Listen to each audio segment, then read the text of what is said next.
嗨，大家好，我是坦平叔。今天是2025年8月4号，这一期咱们继续聊聊就业。这个财新网它今天也有一篇报道，叫报告提示大学生灵活就业、待就业比例提升，就业重心调整。这个意思大家一看就明白了就是工作难找了，就是大学生灵活就业、待就业比例提升，那不就是就业率下降吗？就业重心调整什么意思本来都想着进大厂，现在灵活就业了。我们看这个财新网那是怎么报道的他说2024届毕业生择业呈现多元化趋势，受雇就业比率下降，灵活就业比率提升，其中依托互联网新业态实现就业的规模扩大，也就是被迫做了自媒体，对吧？做了主播，这不就是灵活就业吗？什么依托互联网新业态，说的文绉绉的说这个就业重心向地级及以下城市倾斜，中小民企吸纳能力增强，这个恐怕马上就要改变了，这个我们后面再说。中小民企本来是这个就像那个毛细血管一样的，真正的就业是靠民营企业解决，民营企业里面真正解决就业的又是这种各种各样的中小企业，比如餐馆，对吧？大街上的这个打印店、复印店，这等等因为它的量多每家小企业解决1、2个或者3、5个人就业，那都是这种，对吧？甚至那个线下这个商场，对吧？搞个服装专卖店，里面解决3个人就业，都是这种，这叫毛细血管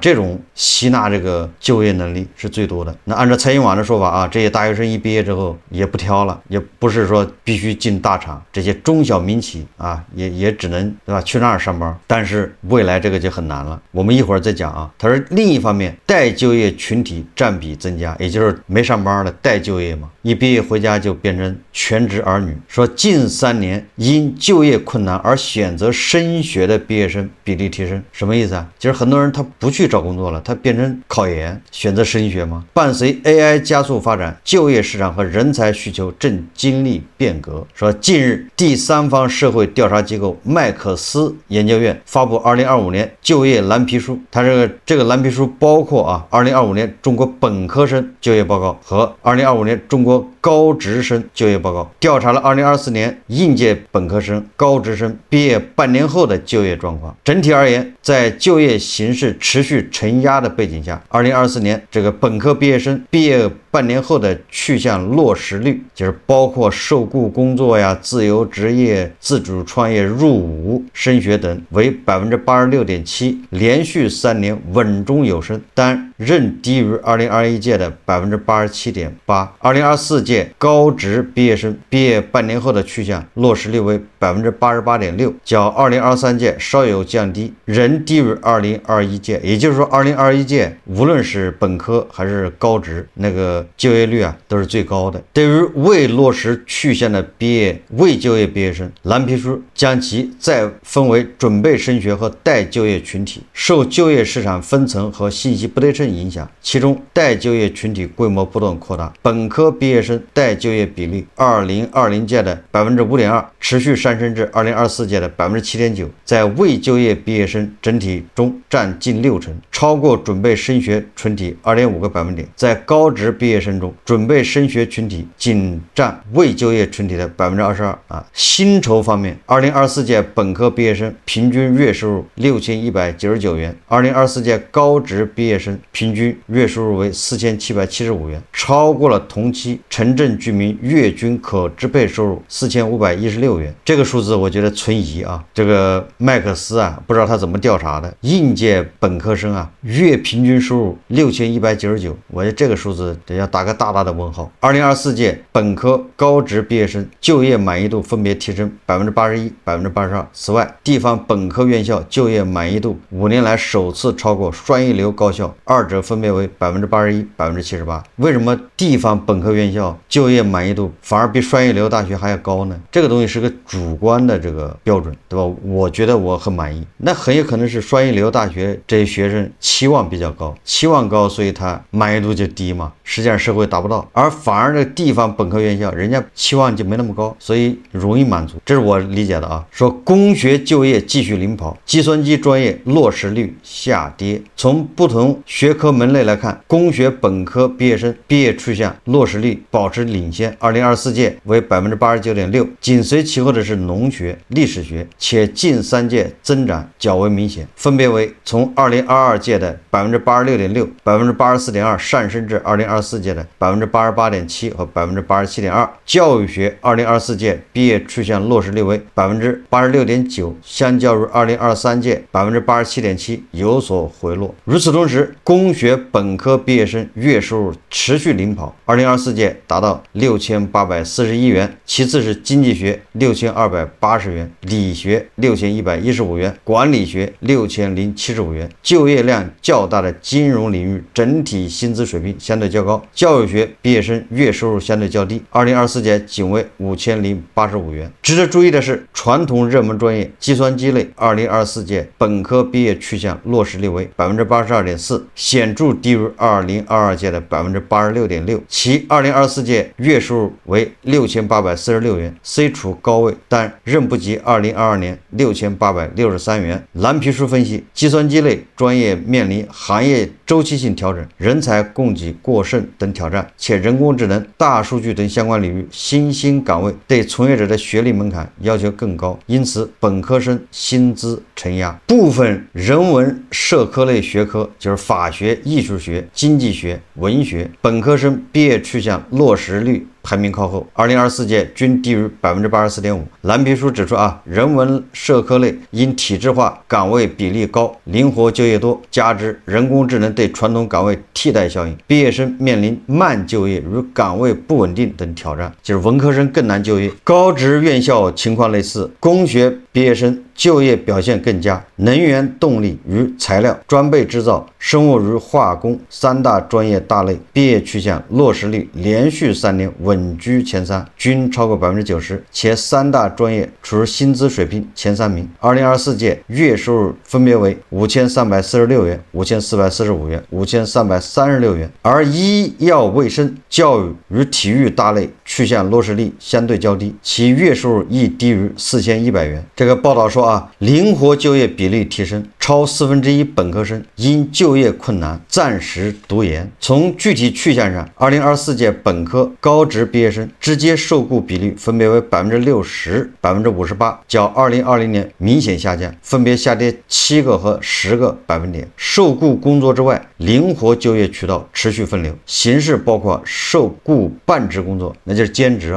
自由职业、自主创业。这可是2024届本科生一毕业就自由职业了，就自主创业了，就兼职了。2024届有 5.8% 的本科毕业生和 9.6% 的高职毕业生选择灵活就业，其自主创业就业满意度分别为 88%、87%。灵活就业着重哪些领域？也就是这些2024届的本科生他灵活就业到哪个领域去了呢？蓝皮书显示他说教育领域对2024届灵活就业毕业生的吸纳程度相比往年有所降低，而数字经济和文化创意等领域快速发展，文化体育和娱乐业成为2024届自由职业、自主创业毕业生首选。说是这么文绉绉的实际上就是短视频、直播、游戏、数字内容创作等新兴文化业态涌现，降低了行业准入门槛，也就是自主创业、自由职业都是在短视频、直播还有游戏这些领域。除了直接就业，还有相当一部分群体选择深造。据蓝皮书整体来看，近5年应届本科毕业生境内读研比例整体稳中有升，从2020届 16% 上升至2024届 18%， 其中双一流院校毕业生境内读研比例较高，2024届达到了 39.5%， 5年内增幅超过 20%。 值得注意的是，在解释其读研原因时，本科毕业生选择因就业难暂时读研的比例呈上升趋势，近3年由2022届的 22% 升至2024届的 26%。 同样高职毕业生因职业发展需要和规避就业困难而选择读本科比例逐年升高。数据显示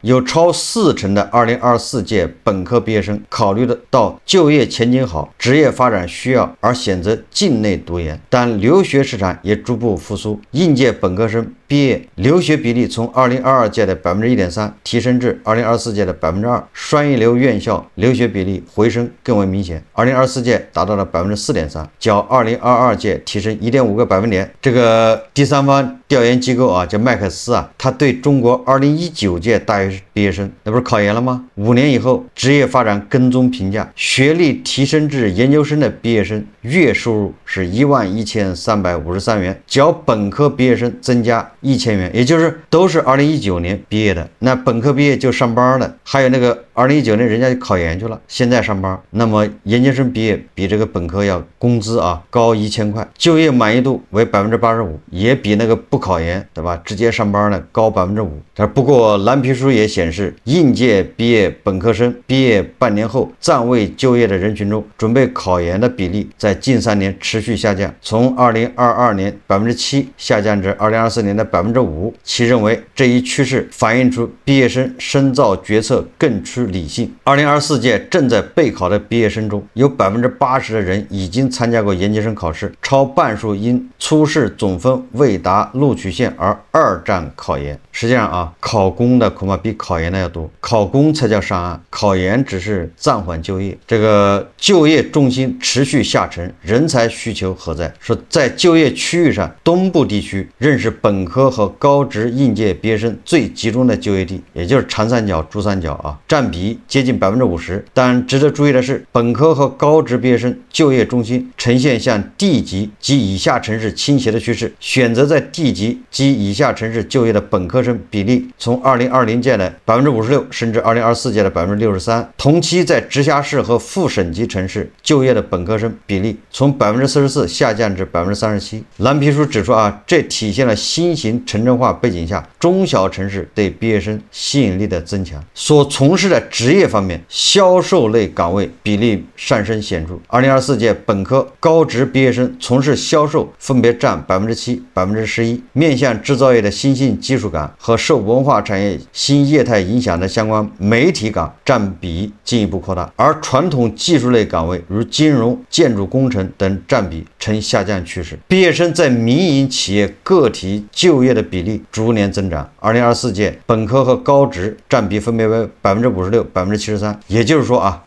一半的本科毕业生都去了民营企业和个体企业这就是趋势。近3届毕业生在300人及以下规模单位就业的比例最高，2024年本科占 54%， 高职占 66%。另一显著趋势是本科毕业生在3000人以上规模单位的就业比例逐年降低，从2022届的 27% 减至2024届的 22%。 2025年本科就业绿牌专业，绿牌就是恐怕比较吃香的就是电气工程、自动化、微电子科学与工程、机械电子工程、新能源科学与工程、车辆工程、机器人工程。其中电气工程及自动化、微电子科学与工程、机械电子工程连续3届绿牌。而本科就业红牌专业警报注意了，红牌专业是公共事业管理、音乐表演、绘画、法学、美术学，其中绘画、法学连续3届红牌，也就是这个毕业了是找不到工作的，做好心理准备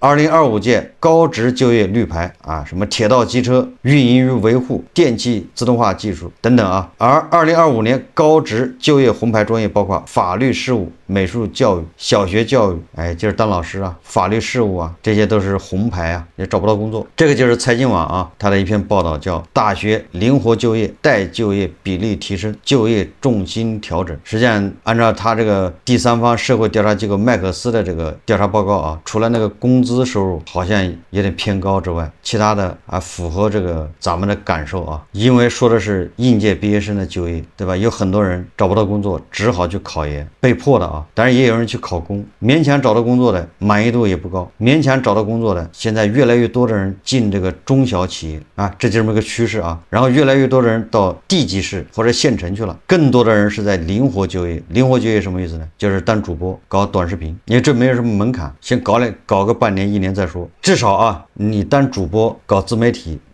零成本就业，对吧？零成本创业，你就有个手机就行，这就叫灵活就业了。你比那个送外卖要强啊！你送外卖你还得买个电瓶车不是吗？还得搞一套服装嘛，对吧？头盔、美团的或者是京东的衣服。做主播是不需要这个的啊，做自媒体，所以你看灵活就业更多的去做自媒体了。我在想啊，因为做自媒体我有发言权，不要看他做的热闹，99%的人是不赚钱的，99%的人搞个半年恐怕又得改行去干别的，这半年他得碰壁，只有少数人适合干这个，坚持下来了，那收入也不会太高啊。就是有收入的恐怕也比送外卖啊恐怕还要差点。这里面就说就是涉及到一个问题啊，就是现在玩命的花钱去读大学还有什么意义，对吧？我们不说个体啊，每一个人他情况不一样，每个人自身情况不一样，但是我们说群体，对吧？你看这一半人2024年毕业的大学生，有很多人就跑去直接就有多少人呢？20%多的吧，去自由职业了，也就是当主播。但是你想想，2025年开始，今年我看了媒体报道啊，是不是大学学费涨了？现在4年大学读下来，如果是你是民办大学、民营大学，恐怕你得要30万，但是跟专业有关系啊，咱们只是说个大概，学费加那个生活费再加什么住宿费，就上大学你得花30万。就是大学之前的那种培养就不说了，出来之后做自媒体当主播，那他不上大学其实也能做自媒体，也能当主播，对吧？他早4年做，也就是说你要毕业了做灵活职业就业者，灵活就业，对吧？那你上不上大学没关系啊，这就会引发一个思考，还有必要这么逼着他上大学吗？反正找不到工作，就是公办大学恐怕现在4年读下来这10几万要花吧，今年都涨价了啊。事实上啊，我看了报道，广西、广东还有福建有很多民办大学那个录取分数线一降再降，为什么降呢？就是因为他招不满，很多民办大学现在招生还没招到一半人，只好降档降分数线，招不满这一学校就不赚钱了，就亏钱了。从侧面也反映很多家长，对吧？很多学生对上大学这个已经有新的认识，对吧？与其花钱送他去那民办学校花30万读个大学出来没工作，还不如做别的打算。现在钱又难赚，对吧？这30万也不是一笔小数字啊。第二个呢，这些2024届的本科生更多的是流向了中小企业，对吧？300人以下的小企业就越来越多了。但是现在一个不好的消息啊，就是8月1号最高人民法院发布劳动争议司法解释，实际上就是针对实践中存在用人单位规避社保缴纳、劳动者主动放弃社保等问题。司法解释作出明确规定，无论双方协商还是劳动者单方承诺，任何不缴社保的约定都是无效的。司法解释进一步规定，劳动者以用人单位未依法缴纳社会保险费为由解除劳动合同，要求用人单位支付经济补偿的，人民法院依法予以支持。这什么意思呢？实际上就是最高法一锤定音，定的什么音呢？就是你所有的企业都得交社保，中小微企业这里面就包括餐馆，只要你有营业执照的你都得干，只要你是税号的，因为现在社保是跟税务局跟税是一起征的，你都得交社保。这就导致一个什么呢？导致很多小企业、民营企业恐怕纷纷关门啊。我以餐馆为例吧，大街小巷的餐馆，除了那些上市的，除了那些规模以上的餐馆，他会给员工上社保之外，那很多大街小巷的小餐馆，请了俩服务员，他怎么上社保？但是现在不行了不管什么原因你都得上，不上也得上，上也得上，对吧？我们不说这个上社保这个背后的原因是什么，是说社保亏空没钱了，这些我们不谈我们只说这个他这样会导致个什么现象呢？导致一个，对吧？很多餐馆人家就干脆关门算了，现在本来餐饮行业就差，对吧？即便开着的人家都是叫勉强维持，现在你又让他交社保，那就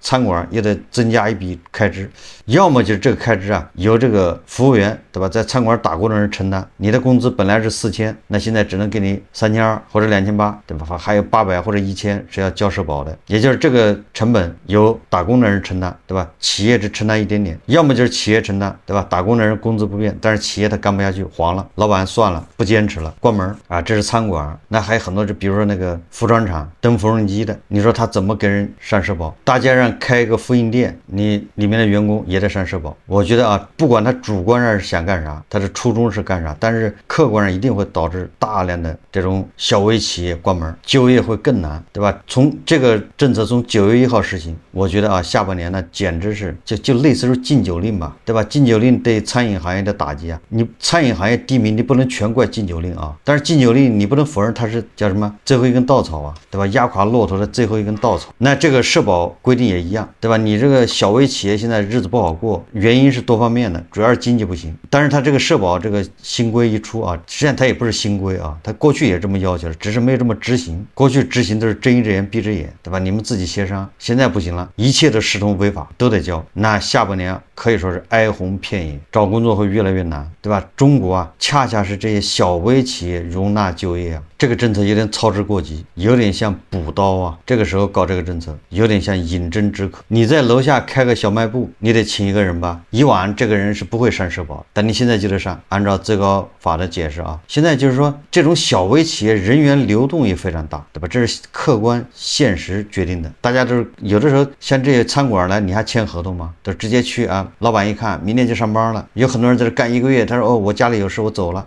不干了啊。有的时候我本来在上海，对吧？餐馆干，后来我表哥或者我表嫂在苏州开了个店，我去那儿了。就是这种越是小微企业，人员流动越大，人员流动越大，本来就是小微企业，他还得不停的去跟那个社保机构打交道。哎，我今天要增加一个，明天要减掉一个，我每个月都干这事，加减，这本身就非常复杂。你这种小企业不可能让他专门搞一个人啊，我专门负责社保人事，搞个专员养着，都得那个小老板自己去。他本来就要经营这个小店就挺累的，完了还增加这份工作，有的干个10几天，对吧？有的干2月。所以说啊，这种一刀切的搞法有点粗暴。有很多年轻人呢，有种种原因，因为他收入不够啊，他现在都养不活自己。这个时候你让他本来不交社保，你就是相当于变相强制他交社保，因为企业没办法了，只能交。企业交呢，只能从他头上扣钱了，对吧？那给他发的工资就少了，本来他1个月拿5000的，现在1个月拿4000，怎么办？收入少了。哎，你说你未来可期啊，未来你有退休金啊，那人家现在过不下去啊，怎么解决？对吧？他去哪个企业都这样，因为哪个企业都害怕了，都得给他交。这个就叫神补刀啊，这个就是对中小微企业致命一击啊，这个对未来的就业啊，可以说是雪上加霜。好，这期节目我们就聊到这里，感谢大家收看。如果喜欢我的节目，欢迎订阅转发，也可以在下方留言评论，谢谢大家。